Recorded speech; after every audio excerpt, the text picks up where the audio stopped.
నమస్తే, welcome to mega 9 TV. భారతదేశంలో రైతే రాజు అనే నానుడి ఉంది. అంతేకాదు దేశానికి వెన్నుముక రైతు అని కూడా అంటారు.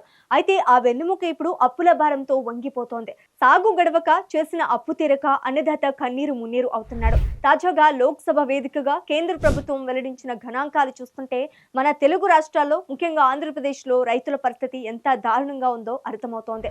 దేశంలోనే అత్యధిక అప్పులున్న రైతుల్లో ఏపీ 2వ స్థానంలో నిలిచింది. అసలు ఈ అప్పుల కథ ఏంటి? కేంద్రం ఇచ్చిన లెక్కలు ఏం చెప్తున్నాయి?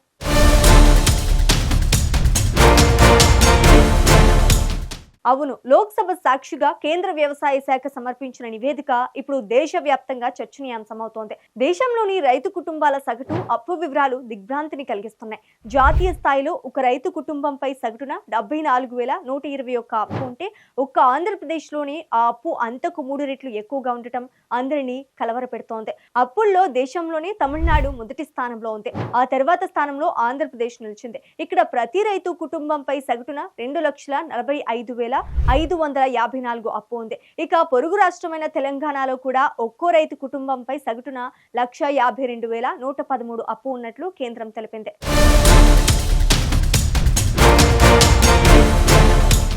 అసలు ఆంధ్రప్రదేశ్లో అప్పులు ఇంతలా ఎందుకు పెరిగాయి? నివేదిక ప్రకారం ఏపీలో 93.2% రైతు కుటుంబాలు ఏదో ఒక రూపంలో అప్పులో ఉన్నాయి.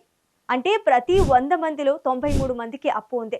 విత్తనాలు, ఎరువులు, కూలీల ఖర్చు విపరీతంగా పెరగటం, దానికి తోడు తరచూ ప్రకృతి వైపరీత్యాల వల్ల పంటలు చేతికి అందకుండా పోవటం రైతును కోలుకోలేని దెబ్బతీస్తున్నాయి. చాలా సందర్భాల్లో బ్యాంకు రుణాలు సకాలంలో అందక వడ్డీ వ్యాపారుల దగ్గర అధిక వడ్డీకి అప్పులు తెచ్చి చక్ర వడ్డీల ఊబిలో చిక్కుకుపోతున్నారు.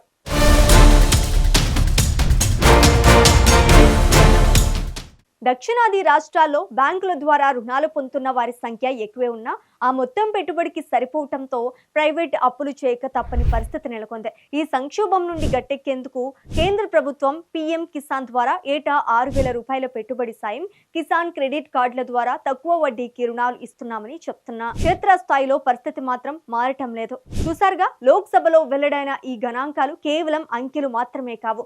అవి మన రైతాంగం ఎదుర్కొంటున్న ఆర్థిక సంక్షోభానికి నిలువుటద్దాలు. ఏపీ అప్పుల్లో 2వ స్థానంలో ఉండటం అనేది పాలకులకు, అధికారులకు ఒక హెచ్చరిక లాంటిదే. రైతు కేవలం అప్పులు తీర్చడానికే సాగు చేయకుండా లాభాల బాట పట్టేలా శాశ్వత పరిష్కారాలు రావాల్సిన అవసరం ఉందని పలువురు విశ్లేషకులు అంటున్నారు.